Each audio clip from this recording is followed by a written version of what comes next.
Welcome everyone to another episode of the Pierce Brothers. Today we are doing another zombie shoot. This is number 4, and it is going to be 1911s. Today we're doing it as if sometime between World War II and modern day. We're in the jungles of either South America or Southeast Asia, and you're walking along, and then suddenly you get into a bunch of zombies. You have to shoot your way out. By this point of where we're filming, you've lost your rifle or it's out of ammo, so all you've got left is your trusty 1911, and so you've got to shoot your way through, and we're going to time it and see who can do it the quickest. Okay guys, so I'm shooting my Colt limited edition. This is a current production gun, so they've kind of duplicated the roll marks. Got a fiber optic sight, somebody replaced it with that.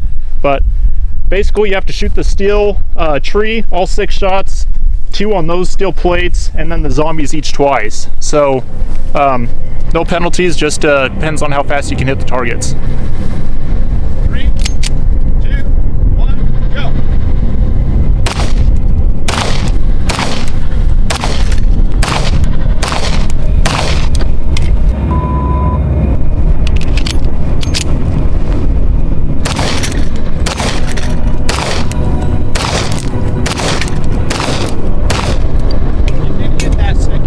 I did? Yeah, so you're just on the bottom now.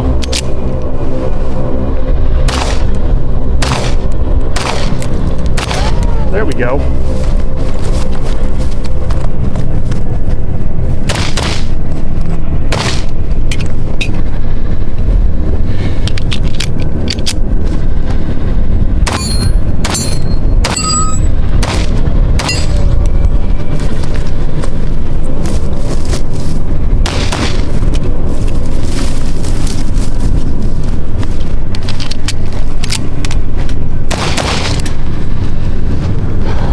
That's it? Yep.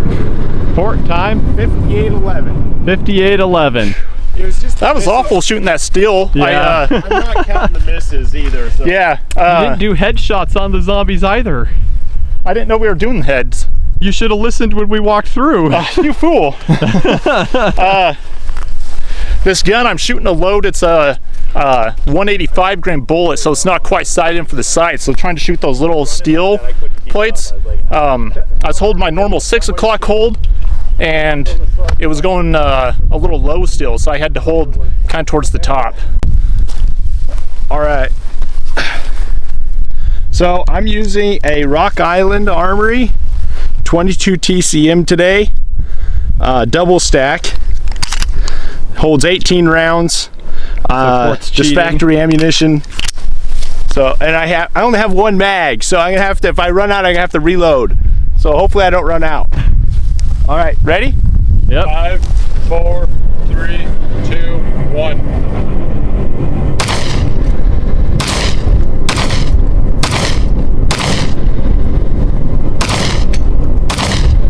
Does that count? I saw him hit. Yeah, good deal. Okay.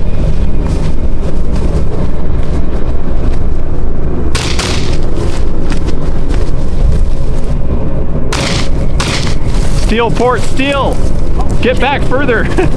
I forgot about steel.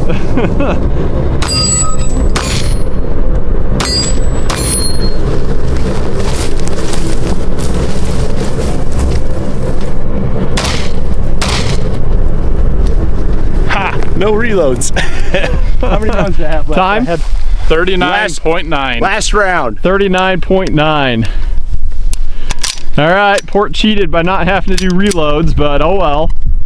All right, I'm Joe, and I'm shooting my Colt M45A1, 45 ACP, the last 1911 to be used as a service gun in the U.S. military. I do have some stitches I'm still healing from, so if I lose, I have an excuse. All right.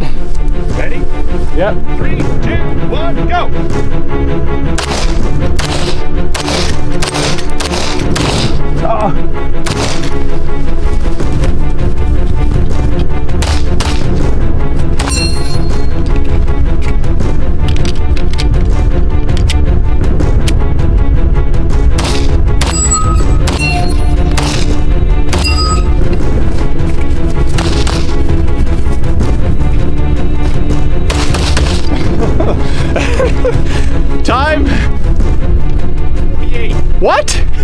No, you're lying. 28-34. What? 28-34. Yes! With stitches. You see that shooting on the tree? That was perfect. That was really good, actually. This 1911, I don't know, for whatever reason, I shoot it really, really well. Have shot it for years, love it. Whew, man, all that adrenaline got my heart pumping. The tree with me sucked. I should have picked a load that was shooting to the sides. You should have, yeah. I mean, I was just shooting some. Low, so I had to hold at the top of the circle. See, and I haven't shot that load in my gun before, so when I was shooting, I was trying to figure that out on the clock. So I stepped over right before and just shot into the dirt a couple of times just to see where the bullet is actually hitting, and so then. Yep. So, Colt M45A1, far superior 1911 on the market. Get one if you don't have one. So today I don't actually have a 1911. I'll be using my dad's today. Yeah, I don't know much about it, but it is a 45. Series 80 Colt. Okay, there you go. Okay, ready? Ready? 3, 2, 1, go!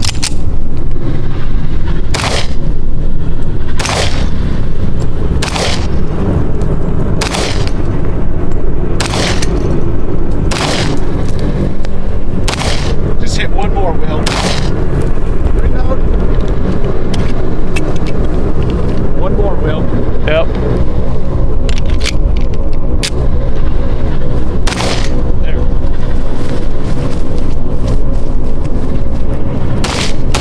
Don't forget the steel, Will, steel.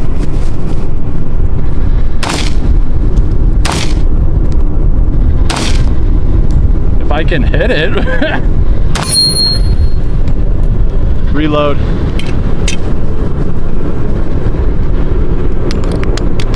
You pulled a Porter and forgot the steel.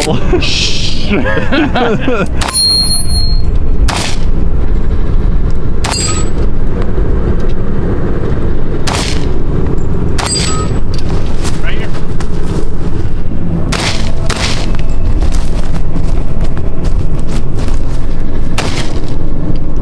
One more round.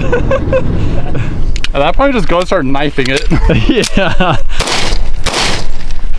All right, safety on. Minute 17. Yeah. All right. I guess it's Dad's turn, eh? Yep. So I'm shooting a 1911. It's a Series 80 Colt that I bought back in the early 90s. It was out of the custom shop, ambidextrous safety, high ride beaver tail grip style safety. Been a good gun, good shooter. Shooting a hand load. It's actually a plus P style hand load. 200 grain bullet, a little over 1,000 feet a second. So we'll see what happens. Ready? Yep. 3, 2, 1, go!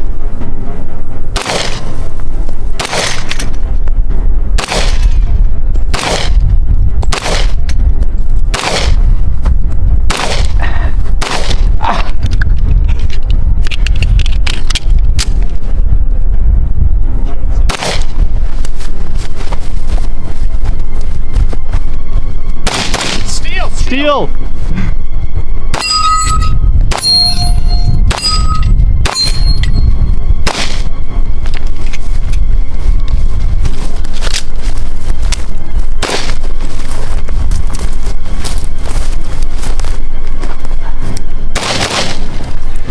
Time? 42. 42. You lost the port by 2 seconds. It was those stupid blades. Yeah. It was the last one. What load are you using that the whole thing is just like... Plus P, It says 200 plus grain. P. Yeah, if you'll notice those plates, you'd hit one and 4 of them would Yeah, fly so around. it messes you up. We should have flipped them downhill so it would flip up. It was still doing it. Yeah, well, I was still worried taking- about yours not flipping them hard enough. Yeah. So, oh well. Well, I'm just saying that next time I guess we'll have to figure out something different for Dad on that, but don't use it. A target load like everybody else. Yeah, quit using plus P. That was what was messing you up. All right, well, I guess we're gonna wrap it up here. That concludes this zombie shoot. Joe was the clear winner. Joe's the clear winner by, I guess he beat me. I was the next second runner up by 10 seconds. 11 seconds. Okay. 11 seconds. Anyways, well, I guess the main thing to take away from this is know your gun. You know the load that you're using in your particular 1911, or even if it was a revolver. a Glock, whatever it is, know your gun with that particular load. Jake, he was struggling because he switched loads right before he went into it, and the load was hitting way lower than what he was expecting, and he had to reload 2 or 3 times right there at the tree. And those are kind of smaller size, so you have to be a little more accurate. And then also it helps you to remember that, like, when you're empty, you need to reload faster and get right back into action. What else, Dad? Well, that's kind of it in summary. One problem I think we all shoot so many guns, such a variety of guns, that sometimes we don't go back to our old mainstream guns that we use day in and day out. Like for me on this one, I unloaded it with 230 grain jacketed loads today that I keep in it for defense and whatever, and I didn't want to use those up here dinking around shooting still, and so I grabbed a couple of tubs full of hand loads that are an experimental hand load with a 200 grain cast. It's a strong 1,000+ feet a second. It's kind of an experimental load, but it's shooting to a different point of aim, and so that slowed me down to place. But Jake was in the same boat as Porter pointed out, different load than what he normally uses, and didn't sight the gun incorrectly. Joe had the advantage because he took one of his old favorites with the load that was sighted for that gun. He went out and boom and cleaned the place. There's always a lesson in everything we do. If this was a serious competition, yeah, our guns would be tuned, our loads would be exact, and there'd be no alibis in this. Yeah, and it would come down to seconds. And that's kind of the purpose of our zombie shoots, is to just practice and have fun, and then learn some lessons along the way, because we want to be able to practice and use different scenarios, different loads, different guns. Well, even in a rifle, I've noticed that, like with a bolt gun or AR or whatever, one load to the next, it can be off by 4, 5, 6 inches, sometimes even a foot. Yeah. I've seen it be you'll take the one gun, same day, same scenario, you shoot one group and it's hitting exactly perfectly 0 at 100 yards. You switch over to a different load and you're hitting a foot to the left, So it's the same thing with handguns, maybe not as vastly huge different, but it is different. It can be, though. It can be. I have a Smith & Wesson Model 66 that it jumps a foot when you change loads, and then you have to adjust windage wise, not elevation. It's pretty substantial, and yet the gun shoots great, but it's just the nature of that gun. All right, so yeah, well, I guess that concludes it, and don't forget to like, subscribe, and share. And if you have anything else that you want us to do, drop it in the comments section.